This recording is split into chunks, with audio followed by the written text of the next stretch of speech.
It's a time-honored tradition to bring on young individuals just getting a start in life to work under the tutelage of some master of the craft.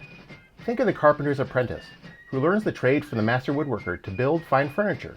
Today, young people around the country can find summer internships with organizations like CCM to learn their trades, experience office life, and even decide if a career path is right for them. Join us in Municipal Voice as we talk with two CCM summer interns on their experiences at CCM and our sister organization, CIRMA. Municipal Voice is the Connecticut Conference of Municipalities podcast in collaboration with WNHH LP 103.5 FM. I'm your host, Matt Ford. As always, be sure to give us a like and let us know what you're thinking in the comments. CCM's Municipal Voice podcast continues to present a key forum on important state local issues. The views expressed do not necessarily reflect the consensus views of CCM or a member of municipal leaders. Okay, Calvin, thanks for joining us today. Yeah, Thank you for letting us on. Yeah. All right. So you're both interns with us at CCM. First of all, let's have you introduce yourselves. Let's start with Kit. Hi, I'm Kit. I'm a Yale student from Dallas, interning with CCM, majoring in economics and philosophy, and I'm glad to be on. Great. Calvin? Yeah, so I'm Calvin. I'm from Connecticut. I go to the University of Connecticut, and I major in computer science. And again, thank you for having me. Great. Now, Calvin, you work for our CIRMA program at CCM, which obviously we're familiar with at CCM and towns in Connecticut are familiar with, but our viewers probably haven't heard as much about. So could you just briefly kind of tell us what CIRMA does? You know, how do you explain it to your friends when they say, where are you interning? What are you doing? Yeah, so I mean, the best way I can put it is that CIRMA is kind of responsible for the risk management and finance side of CCM. So, we're helping out providing workers' compensation, providing selling policy, Mm-hmm. and providing the best suggestions for municipalities for whatever situation they're in. That's great. And what's the kind of key difference between what CIRMA does and like a commercial for-profit insurance company or something like that? It's my first time working somewhere local in a very local Mm-hmm. environment. Being able to directly help out government and public employees.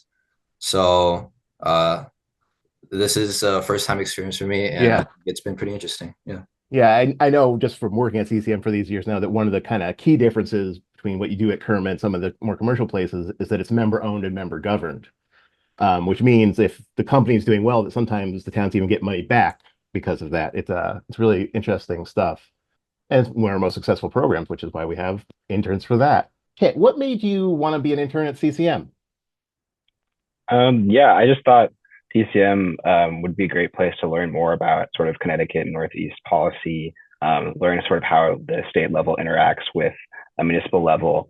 And Mhm. also, I just felt, and early on, I learned this within even just the first day, just learning so much about Connecticut. Mhm. And I'm not sure how much longer I'll stay in Connecticut, whether I'll stay in the Northeast, what the future holds. But Mhm. having been here for a few years, it's nice to sort of just learn a lot more about the state. I don't Mhm. want to be one of those people that lives in Connecticut during college and then either leaves or stays. And people ask me about Yeah. what Connecticut's like, and I don't really know anything. Yeah. So it's been nice to sort of learn about policy and really just like also there's a lot more history than I would have expected, Yeah. especially from someone from coming from Texas.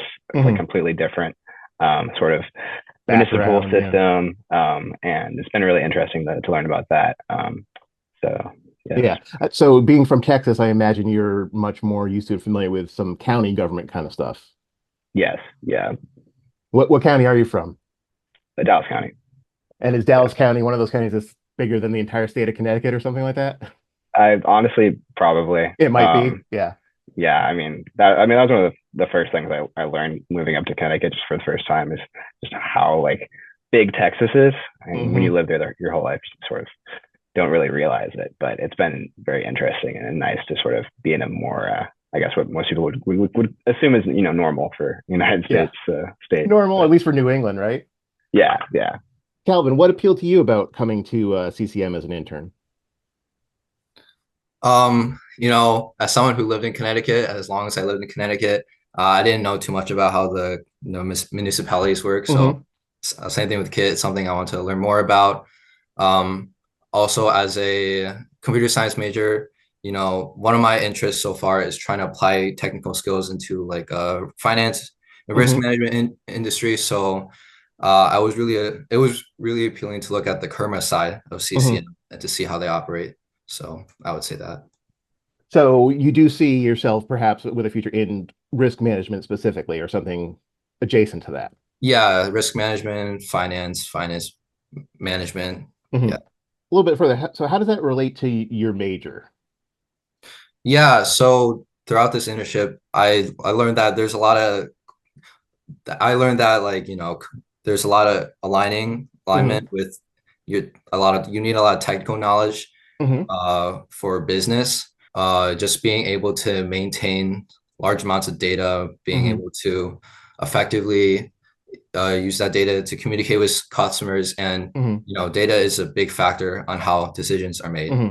And especially in a business world, it's something you want to do if you want to really maintain and stabilize your business model. Hmm.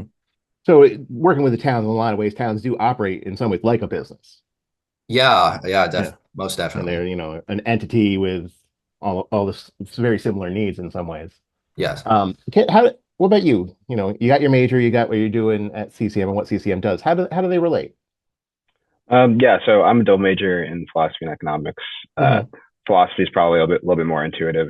Yeah. Taking a few ethics classes. It's not Hmm. my main interest, but definitely the connection between ethics and policy is very Yeah. direct connection. But when it comes to economics, it's also actually pretty connected, even though it's not as Hmm. intuitive as philosophy. And I guess one thing would be just learning about doing research about sort of economic development happening in different Hmm. municipalities, along with, I mean, one of the things that I learned about CCM just from interviews, and it's been sort of the main focus recently, is like with the 119K Commission, Hmm. with sort of education concerns, just Yeah. seeing, economics is very important there. Obviously, there's so Yeah. much Yeah. more than just economics, but um, seeing all of the different opinions and voices about what we can do about the sort of disengaged youth Hmm. actually has a lot to do with economics. I was recently taking, I think last semester, I took a class on economics of education, which is very Yeah. like macro level, like federal Hmm. history of sort of how economics has affected education over time, and how it's dealt Hmm. with like racism and other sort of discrimination.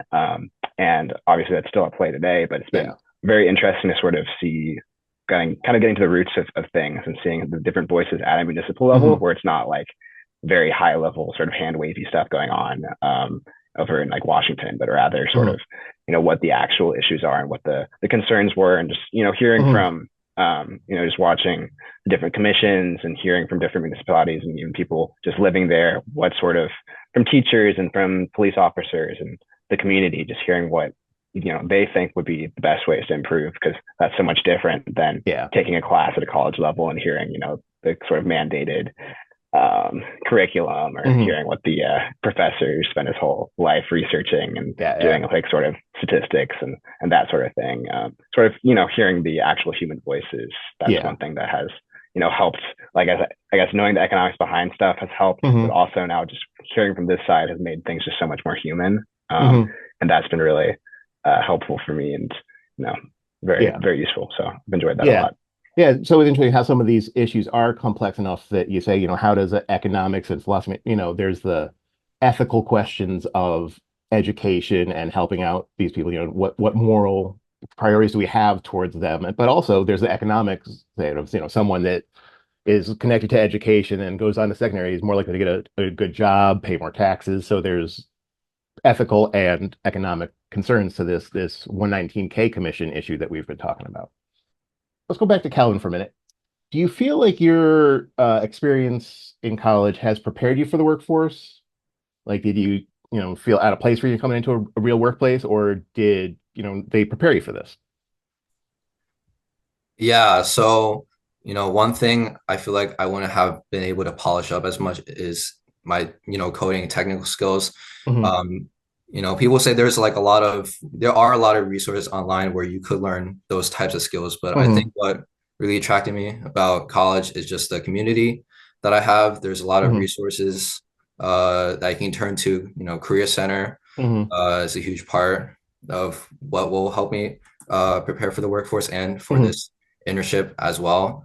Hmm. So knowing the importance of, these types of professional interactions, Hmm. communicating your goals and your needs, and making sure that the way you communicate is you communicate in a way that helps people understand. So I would say that, even though I'm only a rising sophomore Hmm.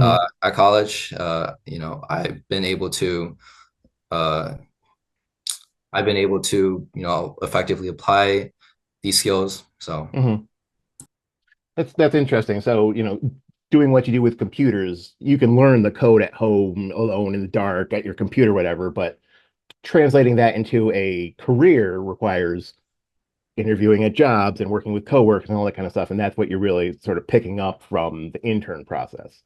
yeah, and Yeah. another thing is the application. So a lot of the things I learned in class is like very conceptual, very theoretical. Hmm. And once you apply that to some kind of real life situation, from my eyes, it's completely different.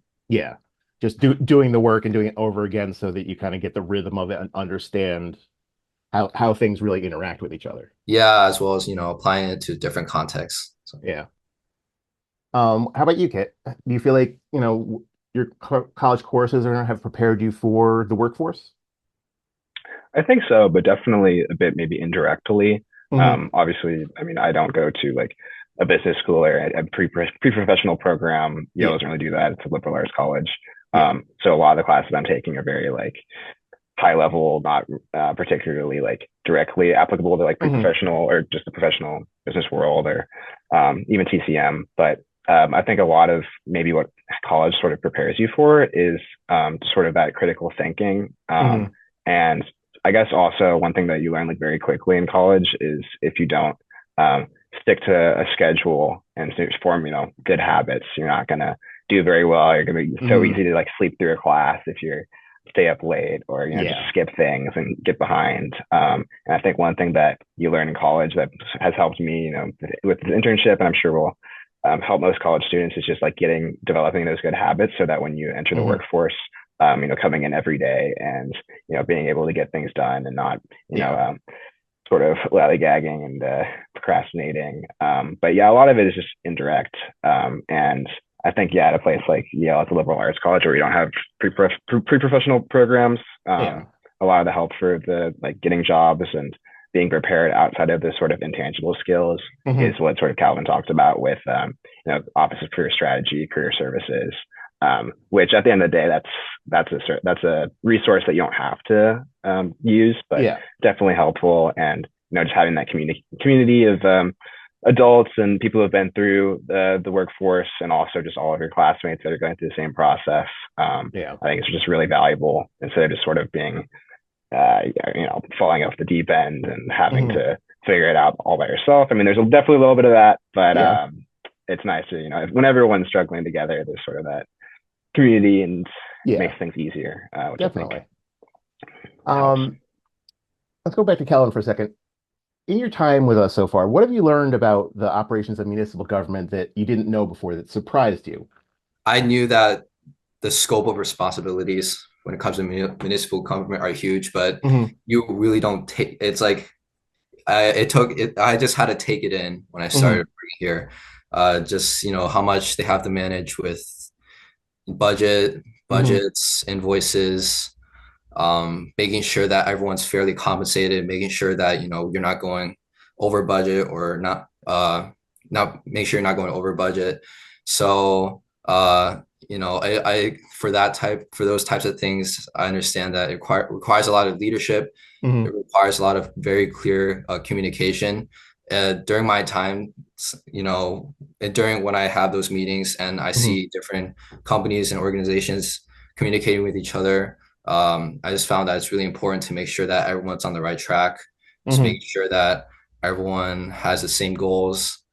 And without establishing those standards, then it can fall apart pretty quickly. Yeah. What have you learned that surprised you? Yeah, I mean, definitely everything that Calvin touched on with all the different things happening in municipal government that you have Just to how sort of complex balance. the whole thing really is. It's not just Yeah, Mr. Mayor sitting behind a desk in town hall or something. It's yeah, all exactly. sorts of different roles and people coming together Yeah, to and do that. especially when Yeah. you bring up like Mr. Mayor behind the desk, one of the things that I learned, coming from the South, so Hmm. used to just sort of the, I guess, homogeneous structure of municipal government down there. While Mm. I wasn't aware until, early on in my internship about just how different municipal governments could be, especially in the Northeast. That we can Whether it have just be a having selectmen selectman, a or a mayor, a strong manager. mayor, a town Yes, manager. Yeah. yes, just all of that sort of heterogeneity in the Northeast, and also just learning about the history behind that because Yeah. I was really aware of the differences. I mean, New Haven was more similar to the Texas, but now learning Hmm. about all 169 municipalities, it's just such a difference between those municipal governments and sort of the roles that those take, Hmm. and just it is really interesting just learning about or just seeing sort of the history develop there that Yeah. ever since like the 17th century or the inception of Yeah. America, which was in the Northeast, we had so many like different forms of government at the municipal level that is so much different or so different from other parts of the country, which has been really Yeah. interesting. I think being American, we kind of back of our heads maybe think that it's the same everywhere, but on the Yeah. local government level, there's differences. It operates differently, it's structured differently, and has different history.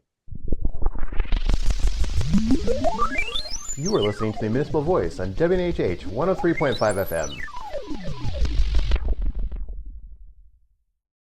Calvin, would you consider working for a municipal government or the state government? Why or why not?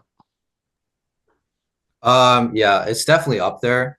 Hmm. Um, being for me, being able to work on a more local level, you feel like you're giving back to your community, Hmm. especially for me, coming from Connecticut.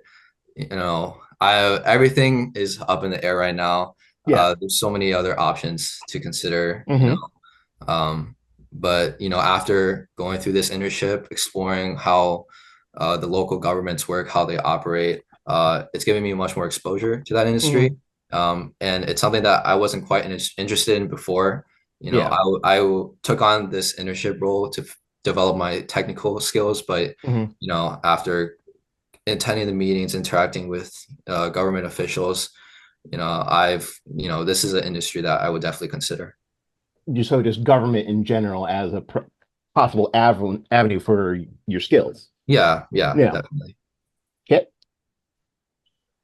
Yeah, I think probably further down the line, this internship has been really interesting, and Hmm. definitely just seeing like the communication and the community aspect is really impressive and seems really like uplifting, and be sort of a meaningful career path. The Hmm. only thing that would be stopping me from sort of working at that state level or municipal level, and especially Hmm. municipal level, it just seems really like tied to the community and sort of having a Hmm. good understanding of where you live.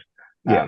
One of the things that which makes me say I'd probably do it maybe down the line would be I'm not sure exactly now, being a college student, like where I want to live. I'm not one Hmm. of those people where I'm like, oh, I know where I want to stay for the rest of my life. I kind of Yeah. want to do a little bit of exploring, and sort of. Hmm. I think I would want to work in maybe a municipal role or state role when I find a place I maybe want to, Where you want to put um, down some roots yes, and have a family and then get and involved in the yeah, community. really become a part of that community that you want to serve. That's really great.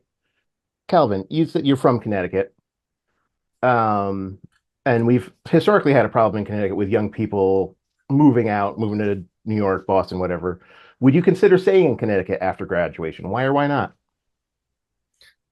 Yeah, being that Connecticut is such like a very small state, Hmm. a lot of young people want to go out and explore other cities and other towns.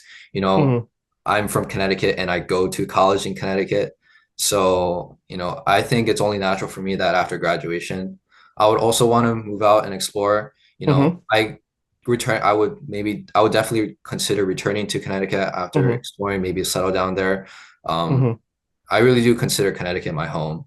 Yeah. I grew up there. The culture I grew up around is something I definitely want to be around, whether it's someplace else with a culture that is Hmm. similar to that, or maybe I would go back to Connecticut. So, again, I definitely get why people want to go out. Hmm. Um, for different opportunities, different perspectives. So, down the line, that would something I would consider, but also even further down the line, I would consider going back Yeah. just because of the culture. Yeah. Okay. Obviously, you're not from Connecticut, but you've been here for a little bit.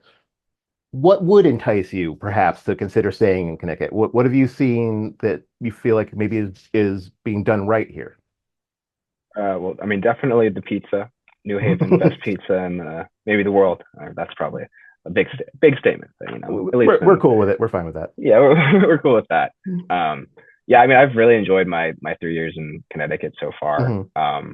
and it's definitely been new, especially getting used to the weather. I remember when I was coming in Yeah. as a freshman, I was like unsure. And I mean, we have a winter storm in Texas. Like there was one like 5 years ago now, Yeah. 4 or 5 years. I don't Hmm. remember the exact, and it's like shut down everything. So that was maybe an example of we're not very good with the cold weather down there.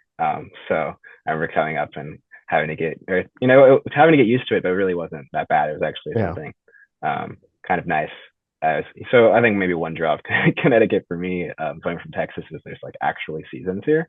Yeah. Um, but yeah, I mean, I think Connecticut definitely maybe agree with Calvin that seems like a nice place to sort of have a family. Hmm. But definitely the draw for young people, it is tough because it is right next to sort of right in between Massachusetts and New York, which are Yeah. so like bustling cities. And I know like Hmm. if you look at the sort of Yale graduation, where most people end up going, it's like 80% of people or graduates go to like New York. Yeah. So there's definitely like a big draw, just sort of the Hmm. sort of my classmates where they're going to end up. But Yeah. it is, I honestly think Connecticut's a really great location, Hmm. which is sort of overlooked. Maybe people might joke about how it's between Massachusetts and New York, but that's a really nice thing. I was in Boston just last weekend, and it was so easy to just take a 2 hour Yeah. train ride down there. I really love that, and Yeah. it's definitely a lot more chilled out and more sort of relaxing of a Hmm. state than especially New York. That's places Yeah. so you never I mean, sleep. certainly Fairfield County has a long history of people from New York living there, taking the train. But I think Yes, some of that accelerated with COVID. People are just like, all right, I'm going to my house in Connecticut. Peace. yeah. So I feel Yeah. like if I want to stay up in the Northeast, I think there's definitely an option, especially someone who comes from more of like the suburbs in Hmm. Dallas, where it's more sort of chilled out, and just being in a location where like if I want to go up to New York and I want to Hmm. sort of even just like work there, if I'm living somewhere more south in Connecticut, Hmm. closer to New York, it's easy to just swing Hop on the by and train. And yeah. and so and that not have to sort of be in that high income tax and super bustling and don't know Hmm. if I can get any sleep there. Yeah. More used to the sort of chilled out lifestyle, but Yeah.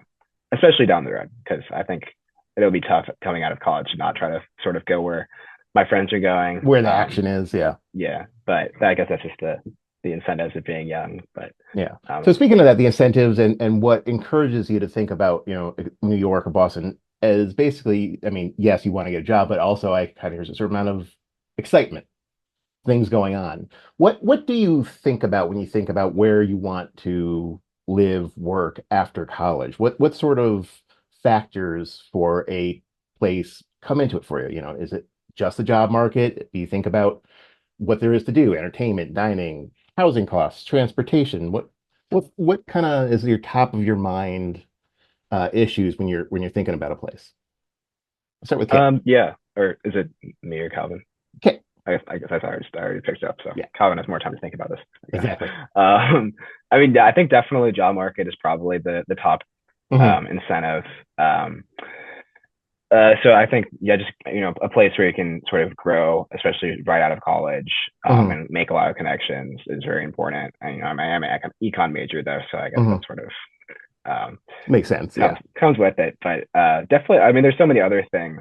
I think there's sort of a joke about people from like Silicon Valley. Everyone's like moving to Austin, Hmm. and as someone from Texas, you kind of joke about that. And Yeah. I think, I mean, I definitely see the appeal of that sort of thing. I think the things that maybe just intuitively sort of went into that would Hmm. be sort of the nice food and entertainment, sort of the nightlife and just an active place, which I think, I care about that. Young people care about that because there's only Hmm. so many years where I'm going to be, wanting to, doing so much stuff that has to do with entertainment. Hmm.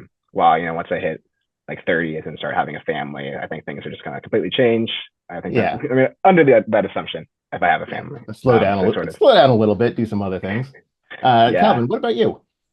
Yeah, kind of look like what Kit said. If we're talking about straight out of college, Yeah. you're looking for a stable job, so I would definitely look for a place where the job market is good. Especially for me as a CS major, that Hmm. market is pretty oversaturated right now. So it Yeah. is getting harder and harder to find a job. It's So funny. you need to be certainly, to a certain extent, willing to go where the jobs are. Kind of, yeah. And people a lot, at least for people make fun of computer science majors because Hmm. it's so hard to find a job that most people of my major just end up going unemployed. Hmm. So even there is some truth to that, but it's also something we like to joke about. Um, Also, what Kit said, as someone who went straight out of college, you just kind of want to have fun. You want to kind of Hmm. explore other places, which is why, I would like to explore places outside of Connecticut, Yeah. see what's on there, see what's out there. And again, once I'm done with that, then I could focus on other priorities. Yeah. So we talk about, the excitement of these other places. What could towns and cities in Connecticut do to encourage people to maybe want to, young people to live there, come back after college? Calvin, what do you like? What sort of civic projects and things could cities do that really you see that and you go, oh, this is a place that interests me? Oh, something like bigger cities Hmm.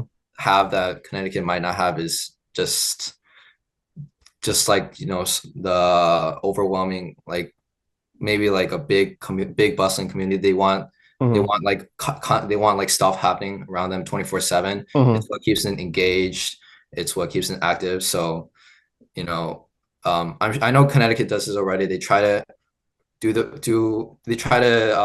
best of their ability to Hmm.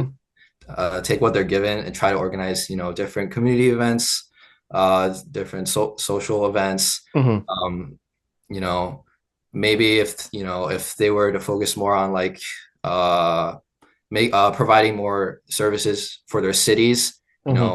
young people love to check out towns and like they love to go downtown and check out different things. Hmm. So that would definitely be something Connecticut would do. Again, Connecticut is, a small place. It Yeah. is hard to make do what we have. But, I think Connecticut itself, if you're not from Connecticut and you went here, there is still things to do. There's still lots of things to do. Yeah. Yeah. Kit? yeah, I mean, everything that Calvin said.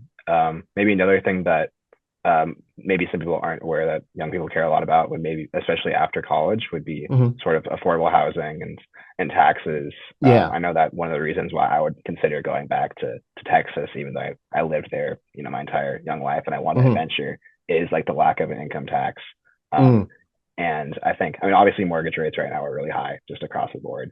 Yeah. So it's not a great economy for housing, but I think Connecticut maybe has some issues with sort of affordable housing and Yeah. mortgage rates, especially compared to other states. So I think that sort of looking at that sort of policy, what might be one thing Hmm. that could attract young people, because I mean, being right next to New York, where the Yeah. housing is incredibly high, I'm sure that if young people are considering in the Northeast between New York and Connecticut, I think one thing might be that like legitimately could attract younger folks would be. I mean, obviously Connecticut is still lower than New York. I think actually I don't know Yeah. if that's obvious. It might not be, but because it's so heterogeneous Yeah. between different municipalities. But Yeah. most municipalities In are, general. Yeah. yeah, in general, it's cheaper. Yeah. But that's definitely one draw that I think could be advertised, and sort of Hmm. fixing those issues with housing prices and taxes is a big Yeah. draw. But Well, I'm yeah. from I mean, Texas, one so of we our can. big issues at CCM is, of course, the property tax in Connecticut, Yes. which, is one of the few ways that towns and cities can collect money, Okay. revenue in this state, and it leads to high mill rates and so on. And as you say, Yeah. that's a consideration for someone moving to an area. How high are the taxes? How expensive will it be for me to live there? Yeah, for sure. You guys, it's 2024. COVID has been around for the bulk of your college life at this point, right? Like, did this start when you were in high school? For me, it was during high school. So Yeah, it started in 2020. So I was only a freshman at that yeah. time. So your So it whole high definitely, school experience more or less was colored by it. Was yeah, yeah, right up until like 2020, late 2022, I would say. yeah. And so like coming into college, when you were first coming in, were you isolated? Were everyone separate? Like, how did that affect your coming into college? I would say I had a pretty smooth transition to Yeah, college. You know, COVID, by that time, COVID was pretty much died done down. for everybody. Yeah. Hmm. Yeah. What about you, Kit? Did it change things at all for you? Um, yeah, actually. Now, I mean, the last few years have been more normal, of course, Yeah. just across the board. But it's actually weird looking back. So my freshman year was 2021, Hmm. 2022. So that was still like that's sort of the end of the life cycle Yeah. of uh, COVID, the pandemic. Yeah. And that was still back when everyone had to wear masks. And at Yale, I think we had to get tested twice a week. Yeah. It was a big deal at Yale to sort of keep the COVID numbers low. Yeah. And it affected classes, having virtual classes, and affected especially the social Hmm. aspect. Obviously, I think things were definitely chilled out a bit by then. I think it was Yeah. better than the class before me, Yeah. where I think the class before me was the class, or the year before me, all of the classes had to maybe take like a semester either off or take a Hmm. semester virtual, which ended up affecting my class a lot. My class, I'm not sure if this is still accurate because Yale keeps letting in like Hmm. more and more people every year, which Yeah. is not the greatest thing. But um, my class, I think at the time was the biggest class Yale ever had, or at least the Yeah. biggest class since like World War II, maybe. That's Um, wild. and a lot of that was because of how many people in the grade above me that took semesters off or took the year off because they Mm. knew that COVID would completely alter their college experience that year. Hmm. Um, and I mean, I've heard like horror stories of what So they that they year was they like. stayed back on Yes. purpose, and so creating a larger class once everyone could go through kind of more in a more normal way. Yeah. And then I think also another thing, or maybe last thing maybe to bring up would be the one nice thing about COVID, I think, Hmm. was that when everyone sort of came on campus those first few weeks, Hmm. and we had a little bit more leeway to sort of Hmm. meet people and sort of, I guess those first like few weeks where you're meeting all the new like freshmen Hmm. and have to do all those like orientation activities usually might sort of be a bore. Yeah. But I think one thing, and it could just be the group of people that I was around, but I think Hmm. that COVID actually might have played a role in that since we were locked up for the last Hmm. year, now that we're like sort of finally set free, people Yeah. were like very, very social and really wanted to get out and meet Yeah. people and develop those connections, that community. And it was just really like sort of an explosion of Yeah. all of these people that I think in any other year, maybe they would be more introverted or Hmm. more sort of focused on their self. But because, we sort of the gate blew open Yeah. with as I mean, obviously COVID was still around and we still had to wear masks and get Yeah. tested, but it's not like we couldn't like interact with each other. Yeah. Just having that interaction after such like a dreadful year Yeah. was, I think, really awesome, and I think maybe helps my class bond more than maybe other classes do. Yeah. You don't know what you have until it's gone, sort of situation. Exactly. Yeah. Yeah. And kind of pushing that into the future now. We're talking here on Zoom, you know, we're in different locations. I work from home a couple days a week. But, 5 years ago, this wouldn't have been the expectation at all. The two interns, we'd be all sitting in the same room together talking about this, doing an interview sort of thing. When you think about your job prospects in the future, do you see yourself, reporting to a job 9 to 5, Monday through Friday, or is the expectation at this point that hybrid workplaces, working from home is kind of the norm, at least in, white collar, officey kind of jobs? Calvin? Yeah, I think one thing people realize when, everyone started going online is that I don't think the productivity changed too much. Hmm. Being online and all, people were still able to get things done. You know, I have people in my department that work remote full time. There are Hmm. people that don't even live in Connecticut, and they still work for CCM and still work for CIRMA. Hmm. So, I think being able to entertain that remote option has, I think, maybe allowed people to find jobs a little more easily Hmm. since we have an in-person and a remote option right now. Hmm. So, you know, as of, this day and age, people want to get things done as efficiently Hmm. as possible. So, by whatever means, whether it's in person, hybrid, or remote, Yeah. any of these methods that I think all companies should explore, Hmm. to bring out the best for their employees.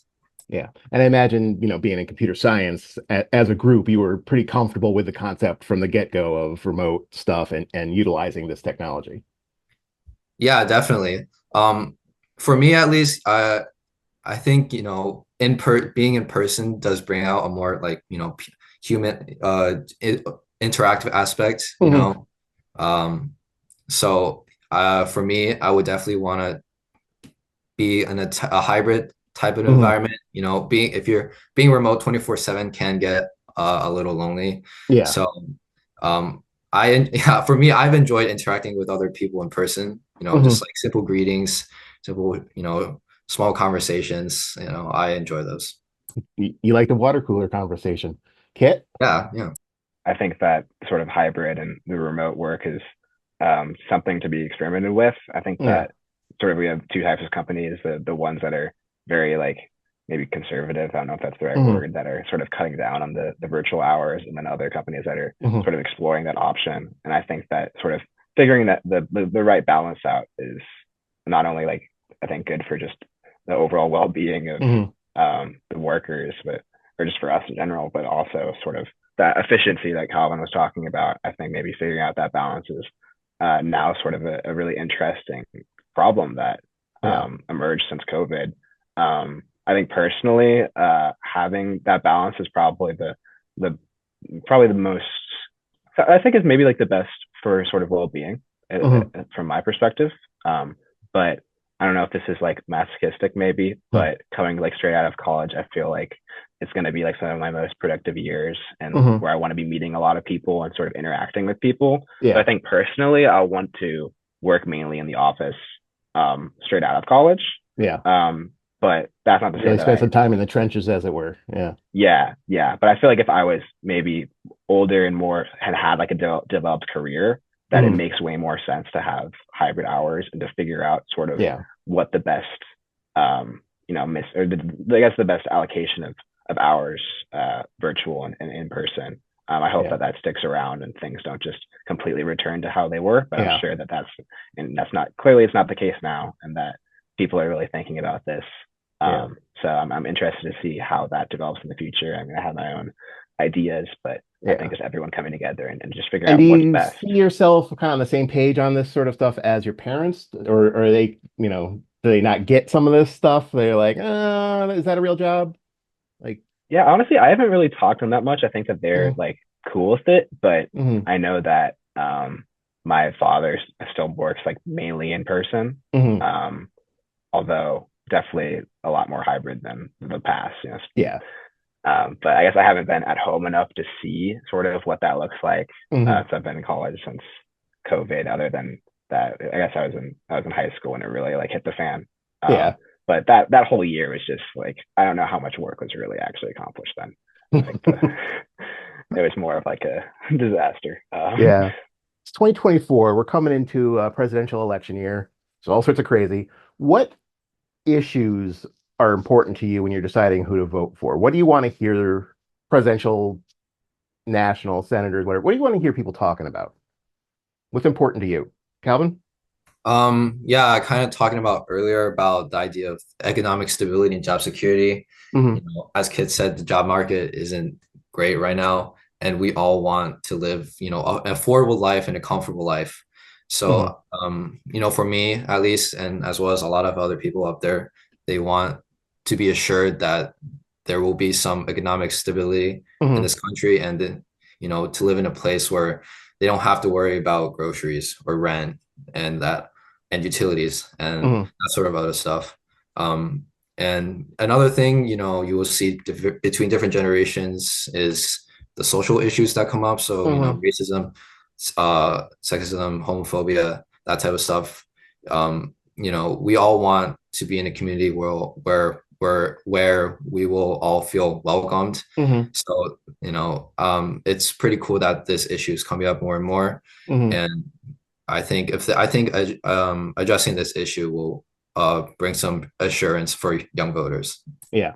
And just following up on that a little bit, we talked earlier about, deciding where you want to live ever. Does politics to any extent determine that too? Like the vibe, the politics of a region or area when you're thinking about moving there? You Yeah. know, when I'm deciding where I want to live, I don't want to live in a place that's solely on one side of the political Mm-hmm. spectrum. So, you know, living in bigger areas where there's more diverse opinions out Mm-hmm. there, something I want to take in and use those sides to form my own perspective. So, Mm-hmm. again, you know, coming back to exploring different perspectives, meeting new people, it's something I very much look forward to in the Yeah. future. Yeah. Kit? Yeah, I mean, definitely what Calvin said about uh, being in a place with diverse political perspectives is Mm-hmm. just being in a place with diverse people and Mm-hmm. diverse opinions and diverse characters. And I think Yeah. that's sort of a great place to want to live, is a place where you get to interact with different people and Yeah. sort of get those new experiences.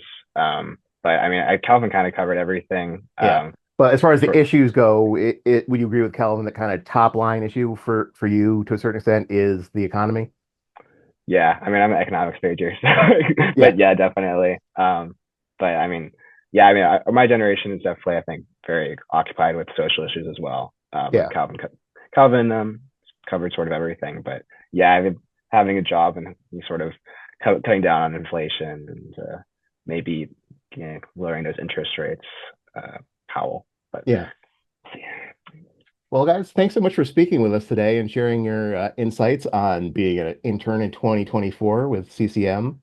I hope the rest of the summer goes well for both of you and that you learn a lot of stuff. yeah, Thanks. thank you, Matt. Yeah. Thanks for having me on. Yeah. All right. Thanks to our guest interns, Kit Colston and Calvin Chen. The Municipal Voice is a co-production by CCM and WNHH 103.5 FM. Christopher Gilson is our producer, Harry Draws is on the boards, and I'm Matt Ford, your host. Be sure to check out our Facebook page and give us a like, and watch out for our CCM chat series on our YouTube page.